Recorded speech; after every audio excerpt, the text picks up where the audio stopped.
I've heard Ryan talk, and he did it even today in the availability. He talked about, going back and looking at a film and, is it someone making a 6-inch step when it should have been a foot step?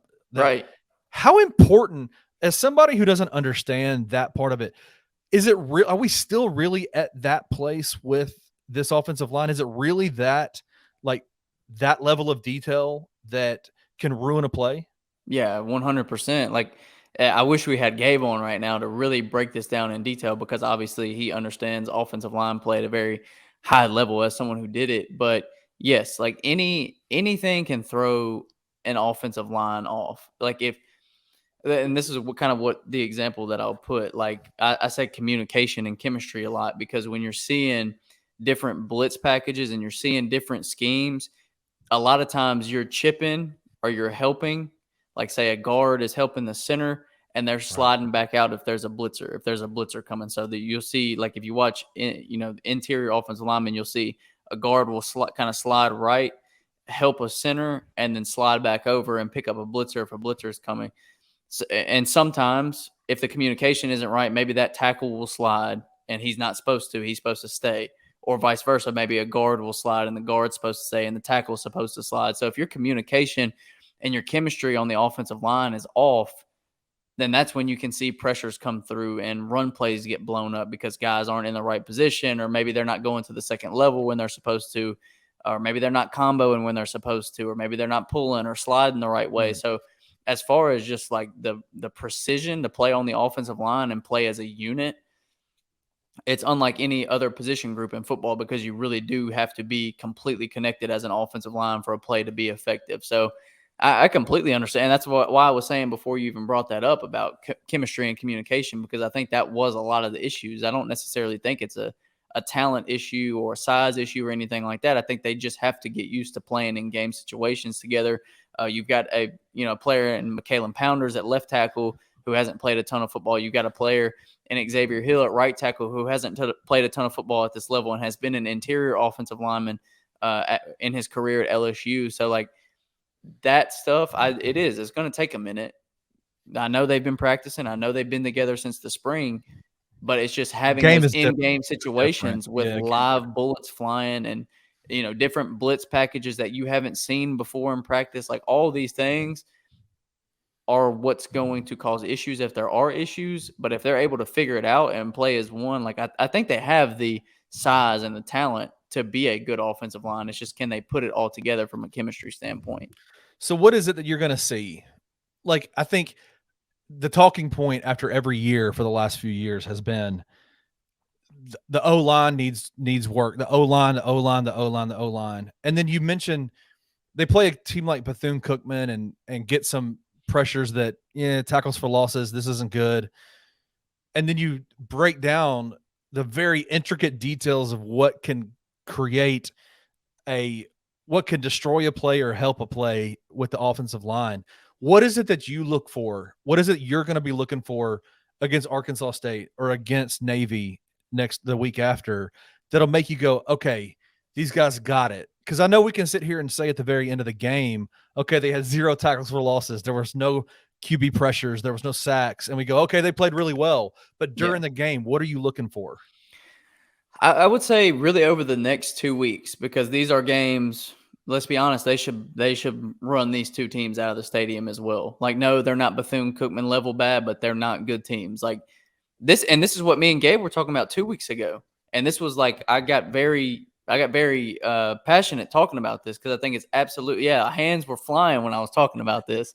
By the way, on the Bluff fans, if you want to know if Christian's engaged in a conversation, watch my hands. If these joints are moving, he is in it. I'm in it. I'm full in it if my hands are moving. But like I said, to tell this team apart from the last 2 years, and Gabe was, these 3 games we won't learn much.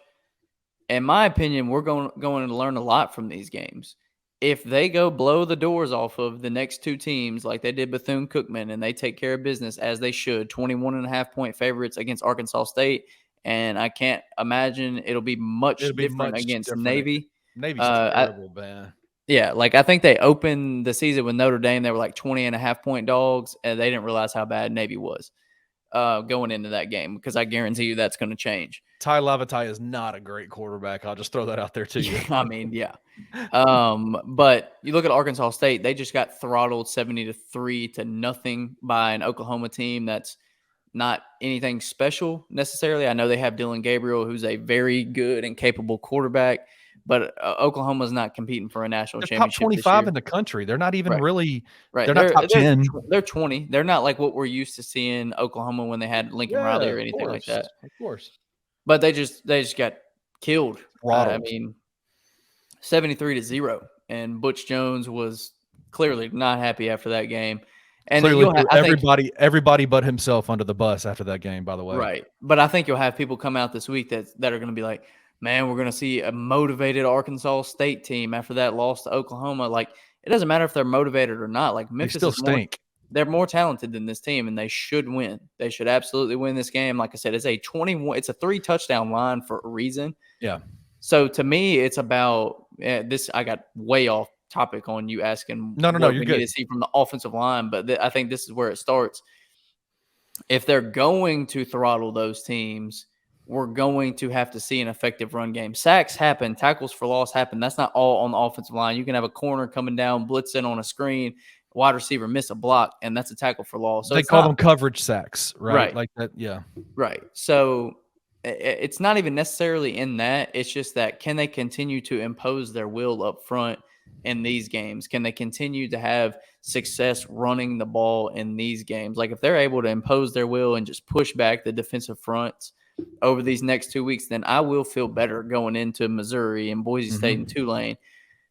Because, I mean, if an offensive line is in sync, then they're going to be dominating up front. They're going to be pushing back. They're going to be winning. They're going to be able to run the ball 4, 5, 6 times in a row for 6 or 7 yards a pop if they've imposed their will. So to me, that's kind of the gauge. Like, if they're able to impose their will against 2 more bad teams in a row, albeit better than Bethune-Cookman, we'll learn more from these games than we'll learn from Bethune-Cookman because they're better teams.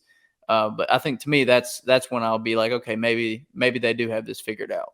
So we need to do, like in basketball, they do the 3 stops, right? Like they do, can you get a stop 3 times down the court, and they count that as on the defensive side of the ball, can you get a stop 3 possessions in a row? They count that as 1. And I think the Tigers have a goal of getting like 11 of those every single game. Yeah. So that's what we're looking for. Tiger fans need to be looking for, can we get a 6-yard run? A 6-yard run. How many 6-yard runs in a row can you get? And that's how you'll know that the Tigers' offensive line has kind of asserted their will and are communicating on a high level. Yeah, just being consistent. Like, obviously, those breakaway runs are good to have, but just being consistent. Like, you don't want to see a -1, -2, 3, 3, 3, 3, and then you pop a 30. It's like you want to be able to see those intermediate runs where it's like where you feel confident in bigger games about, okay, we can run on first down and get in manageable situations because our offensive line's able to open those holes. So maybe a lot of 2nd and 2, 2nd and 3. Right. A lot of short down and distances, I think.